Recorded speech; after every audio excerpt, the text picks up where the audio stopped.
In this second video, we will go in detail about this phasor diagram because phasor diagram is an important concept. So phasor diagram में हमने क्या देखा था कि it has two quantities, okay, which will vary sinusoidally. Sinusoidal मतलब sine wave की तरह wave change होता है, उसको क्या कहेंगे हम? phasor diagram कहेंगे. So phasor diagram में क्या होगा? In phasor diagram we will see that two quantities will be there which will be varying sinusoidally with time and it is represented.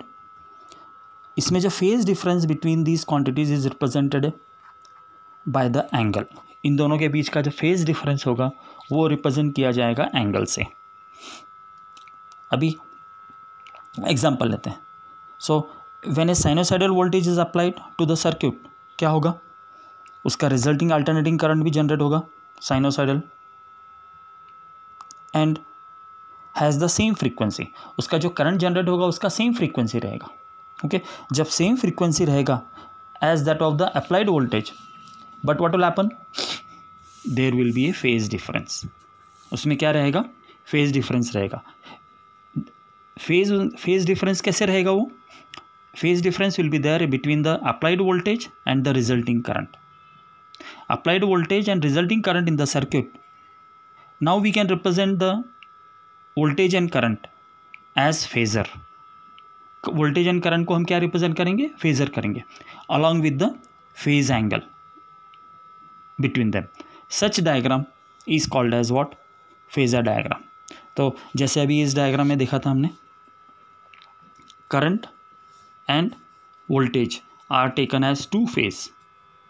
As time is passed, current will increase, the current will be represented in along the anti-clockwise this direction. So voltage and current both will be in phase. okay, तो ये हुआ अपना phasor diagram का. तो ये application किसके बारे में है? phasor diagram का. Now we have to understand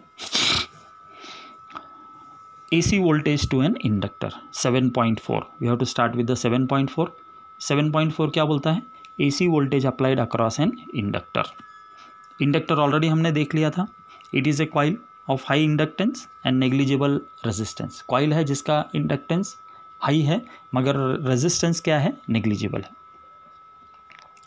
अब when inductor is applied to a alternating source, okay, a pure inductor is applied to a alternating source, तब क्या होता है? एक back EMF is induced. Back EMF is induced in the coil because of self induction.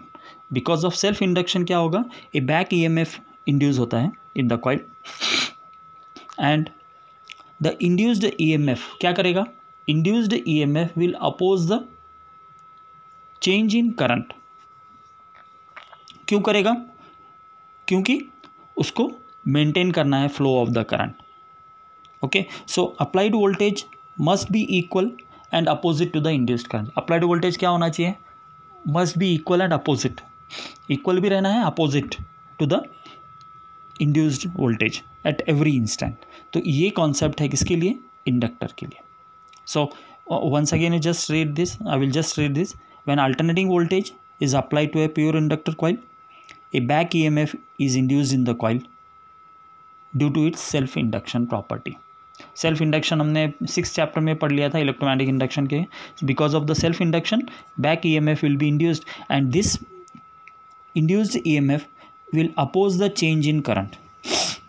It will oppose the change in current. In order to maintain the flow of current, the applied voltage must be equal and opposite. Applied voltage क्या होना चाहिए? Equal and opposite होना चाहिए to the induced voltage at every instant.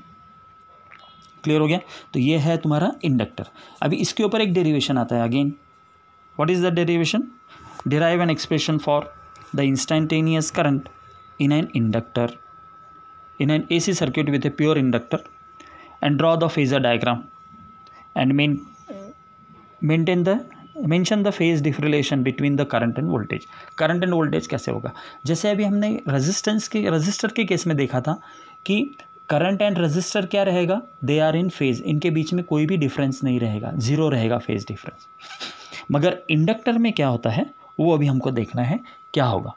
अभी same question they may ask in the different way.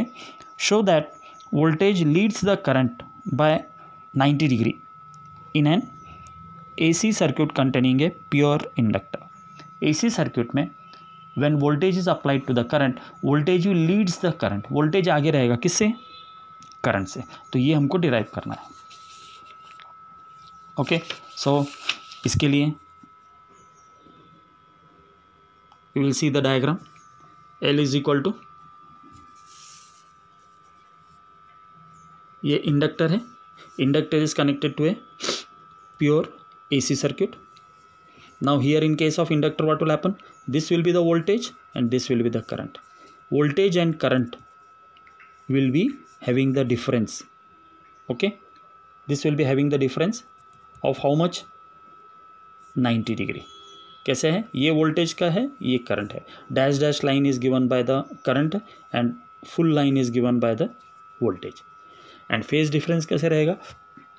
V and I, phase difference will be of 90 degree. Phase difference will be how much? 90 degree. So now let L be the inductor, inductance of the inductor coil. Okay, connected to an AC source.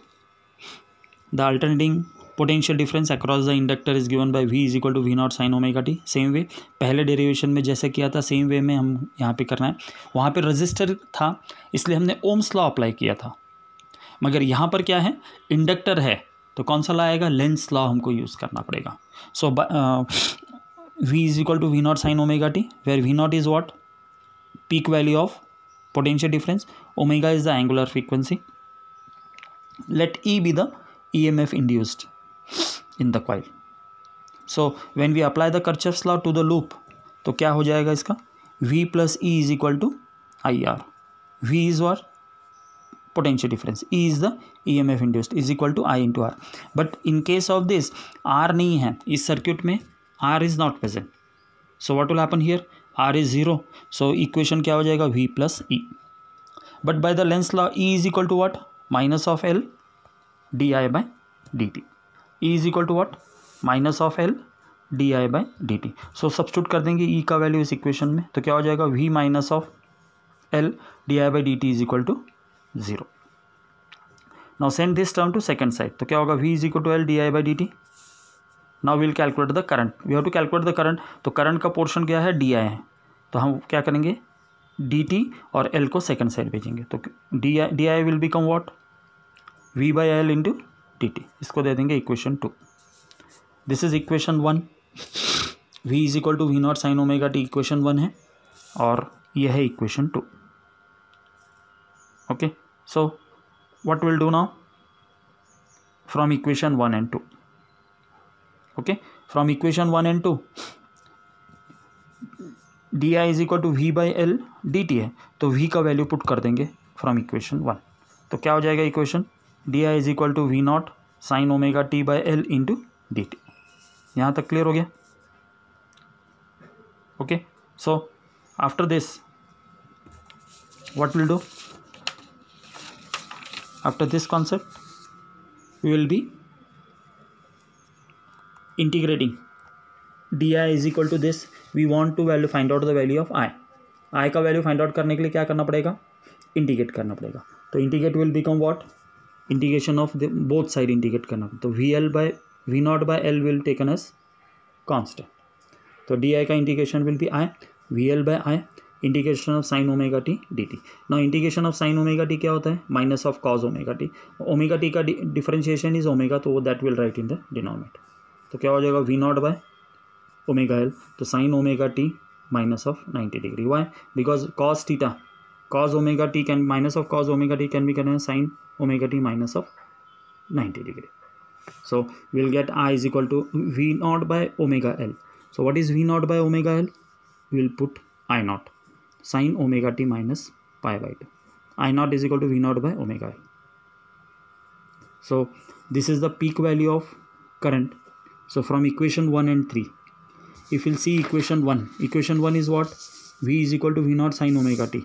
And what is equation 3? I is equal to I naught sin omega t minus pi by 2. मतलब क्या है? Omega T इधर है, इधर क्या है? Sign omega T minus of 90 degree है. सो here we'll say that it is voltage is ahead of current. Okay, so बाकी का